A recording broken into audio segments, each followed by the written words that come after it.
Good morning, everyone. Welcome to another episode of the Competition Timeout. It is Friday. Thank you for tuning in. All right, we're continuing the preview, and we're still in the AFC North. We are talking about the Cleveland Browns today. Um, Before we go into that, obviously, as usual, please like, subscribe, share, comment. It'll help not only this show, but all the other shows on the channel. And we thank you for tuning in. Browns went last year 11-6, lost in the wild card round to the Texans. Uh, yes, so that was the Brown season. I once again, I will say this a lot in the next couple episodes as I'm previewing the AFC North, that at least in the division, these guys are going to beat each other up. They're going to beat each other up. That's just, this division is probably the best division in the league, honestly. So with the the Cleveland Browns. Okay, so um, they're looking to build on their season. Deshaun Watson's back. Obviously, they went 11-6 with Deshaun Watson being hurt for a lot of the season. They ended up, Joe Flacco ended up finishing the season with them and helping them get there. Um, there was no real coaching changes uh, on the staff of significance. They didn't really have any crazy major losses on the roster either. I was looking around trying to figure out like what they might have lost, but nothing big. Okay. Uh, so anyway, let's start out with their additions.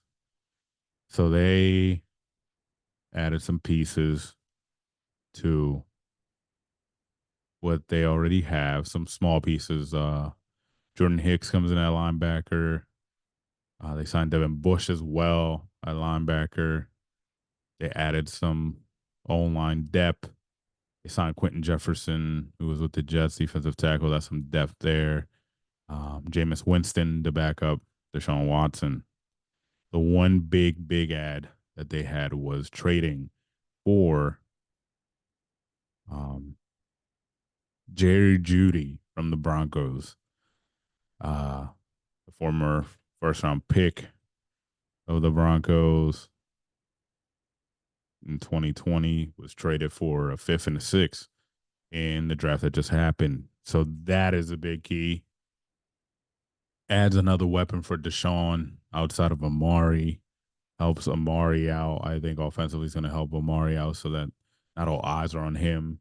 Obviously, I think they could have done that last year, having Elijah Moore as well, which they have this year. He's a good slot, nice little fast person in the slot there with Elijah Moore. So Amari Cooper, Jerry Judy, Elijah Moore is their top three. David Njoku at tight end, a force, another weapon, and you know about Nick Chubb and what he can do on the ground. The offensive line is pretty good. I mean, not in the bottom half of the league, but the top half when it comes to offensive lines. So right there, they already offensively they are, they have something to build on. They did add to build on that. They got Deshaun Watson, another weapon to consider and everything. Uh, defensively, this is Jim Schwartz. Jim Schwartz's defense. It is I believe this is his third year or second.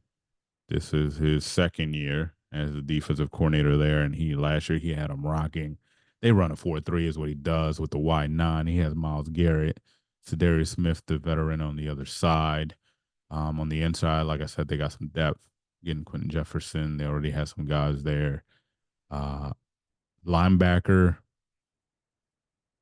they added Jordan Hicks, the veteran, right in the middle, somebody who uh, Jim Schwartz worked with before when he was in Philly. Uh, so they know each other. And then they added Devin Bush. He'll be playing the Sam there. Uh, so not a bad linebacker core. They have Jeremiah Owusu, Karamoa, really good, will linebacker over there for them from Notre Dame. That's been there a few years. And then at corner, what can I say? They do have some really good corners. Greg Newsome and Denzel Ward to begin with. Martin Emerson has emerged. He's the third corner there. Then they had Grant Delpit and Juan Thornhill in the backfield. So this defense is solid. If anything, uh, there was they didn't really lose anybody crazy, but they did add depth is what they needed. So they're looking to this is a team that's looking to rebuild um on what they did last year, which was 11-6. And that was, like I said, that was an 11-6 with Deshaun Watson being hurt for a lot of it. And, you know, you could say that if he wasn't there, I mean, if he was there for the whole time, it would have been better, obviously. There's a lot of people's thoughts. So, his health is going to be a key part this year, obviously, for this team and what the outcome is going to be. Obviously, looking at their schedule, they they don't have a bunched schedule in the division like Pittsburgh does. Week 7, Cincinnati, and week 8, Baltimore. They're both at home. It's a stretch of 3 home games after having 3 away games, and then they have a bye in week 10. 10, honestly, might be one of the best buys you could have as a team. But as far as their schedule, they play the NFC East. Oh, Dallas, Giants, Commanders, Eagles. Obviously, tough matchups there, except Giants and Commanders. They should win those two. The other two are going to be really good, tough matchups. Uh, the They play the Chiefs and they play the Dolphins at the end of the year. They are squeezed in between a few division games. So ending the year after the bye, week 11, they're at the Saints to be a game they should win. Then the Steelers are in town. Then they go to Denver, a game they should win. Then they go to Pittsburgh. Um, then at home, they get Kansas City. Then they go to Cincinnati. Then at home, they get the Dolphins. And then they go to Baltimore. So I guess the good part about that stretch is that Miami and Kansas City, they get them at home.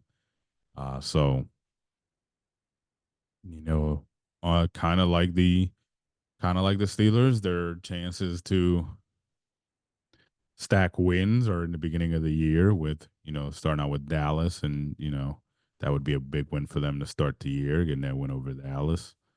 Uh, they go to Jacksonville. That'll be a tough matchup. But, you know, I'm leaning towards the Browns there. Giants leaning Browns. Vegas, I'm leaning Browns. Commanders, I'm leaning Browns. So they could start 5-0 or 4-1, honestly. And they would, go to Philly, and that's gonna be a tough one. Philly looks really good. We'll see if they can put it together.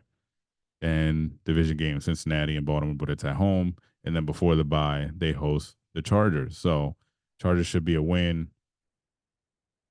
Those games in between the Chargers and Commanders with the Eagles, Bengals, and Ravens are up in the air. The Eagles game is on the road. It's the last game of a 3-game road trip. So we'll see how that pans out. So they have a chance to stack their wins in the beginning, and then right after the bye with New Orleans, and then, like I said, they'll probably split every game in the division. Every team will. So it's gonna come out to what they do outside of the division schedule. You know what I mean? So it'll be big. It'll be big for them to see uh, what they end up doing. But I do think that obviously I am gonna wait till the last team to make a prediction. But honestly, if all four teams could make the playoffs, that'd be really sweet. It's gonna be hard, but this division's really good. I think that's the NFL knew what they were doing by putting them on Hard Knocks, the whole division. So it'll be good. It'll be interesting. It'll be a sight to see because it's always tough football that's played in the AFC North, and it'll be a sight to see there. So I do see a better season. I mean, maybe 12-5 or maybe 11-6 again. But it'll be good. Yeah. So that was your Cleveland Browns preview. Uh, we have Monday the Bengals and Tuesday the Ravens to cap the North off, and we'll continue with the next division after that. All right, guys. Once again, thank you for tuning into the Competition Timeout. Peace.